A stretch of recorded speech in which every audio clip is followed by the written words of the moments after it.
Hello. I thought I would talk to you now about the Yalta Conference. This is the second of the three conferences held by the Grand Alliance, that's Russia, America and Britain. Now the Yalta Conference follows the Tehran Conference of 1943, and the Yalta Conference is in February 1945. And the key difference here is that it's blatantly obvious to everyone that Germany is about to be defeated. So, the aim of the Yalta Conference is to work out what to do with Germany once it's defeated. Because all the Allied armies were now closing in on Berlin. You have the Russians from the east and the Americans, the British and their allies from the west. The Nazi regime is imminently going to collapse. Going to collapse imminently, rather. Now, the Yalta Conference is very important because there are some areas of agreement but also some areas of disagreement. Now, I have 7 areas of agreement. Now, I suggest what you do is you make a note of each of these, and then you listen, pause the video, make a note of it, listen to the second one, record, note it, pause, and continue. And then afterwards, I suggest that what you do is you make an acrostic for each of the key letters, and to help you remember the 7 ways. So, the first one. The Soviet Union agreed to enter the war against Japan once Germany had surrendered. That's similar to what happened at Tehran. The second one is different. For the first time, the Allies agreed that they're going to divide Germany into 4 zones. One for Russia, one for America, one for Britain, and one for France.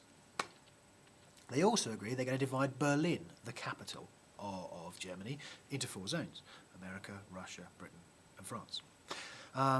The next key point, the fourth point, is that the Allies agreed to try Nazi war criminals. Okay, by now they're discovering some of the atrocities committed by the Nazi regime, and they want to hold those people accountable for it. And they're going to hold trials at Nuremberg in Germany. The fifth point is the Allies want free elections in countries that have just recently been liberated from German occupation. So they want free elections in France, in Poland, in Belgium, Holland, Italy, Greece, all these other countries. The sixth point is that the United Nations organisation is going to be set up. Now, the role of the United Nations is to maintain peace. It's a talking shop. If you have a dispute, you can go to the United Nations, state your case, as can your opponent, and a decision will be reached, and you agree to abide by it. And the seventh and final one, this is a key one, because this does lead to lots of other events later on in the course. The Soviet Union was to be allowed a sphere of influence in Eastern Europe. And what they mean by that is that the Soviets can have quite a bit of control or influence or a role to play in many of the Eastern European countries. Now the key thing is, both sides, Russia and the West, have different ideas about actually what a sphere of influence entails. Okay? So 7 things. War against Japan, divide Germany, divide Berlin, war criminals tried, free elections, United Nations created, and a Soviet sphere of influence. Now I've got that down to J. Japan, D, divide Germany, B, divide Berlin, N, Nazi war criminals, F, free elections, U, the United Nations created, S, Soviet sphere of influence. And I suggest you try and learn that as the best way possible.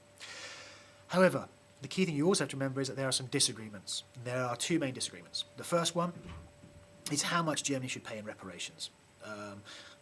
Stalin wanted an enormous amount of reparations from Germany, whereas actually the Allies didn't. And this was a key area of conflict between the 2 sides. And secondly, Poland again. Now, Poland was very, very important because Stalin wanted a communist government in Poland. Churchill and Roosevelt, the American leaders, wanted free elections. And Stalin also wanted the German and the Polish border moved to the west. Okay, a little bit closer. So, Poland again is an area of concern. Now, very quickly, after Yalta, the next conference is the Potsdam Conference, but there are some key changes that occur between the 2 conferences. The first of which, and there are 6 of these, The first of which is that Soviet troops remain in Eastern Europe, in the countries they occupied. Liberated. The Soviet troops stay in the countries that they liberated from German occupation. Those countries include Latvia, Estonia, Lithuania, Finland, Hungary, Bulgaria, Romania. Well worth knowing some of those, because you can throw them into your answer to show really good knowledge. Second point is that Stalin set up a communist government in Poland to protect Russia from future attack. This is part of his buffer zone of friendly communist states, or his satellite states. More about that later. You look forward to that one. Thirdly, Stalin refused to reduce the size of the Red Army, his army, the Communist Army. After the war, basically, all the Allies basically start demobilising, demobbing their armies and reducing the size. But actually, Stalin built it up. Okay, and that caused some concern amongst the Allies, the British and the Americans in particular. Fourth point, key one, Roosevelt, the American president, died in April 1945, and he's replaced by his vice president, Truman.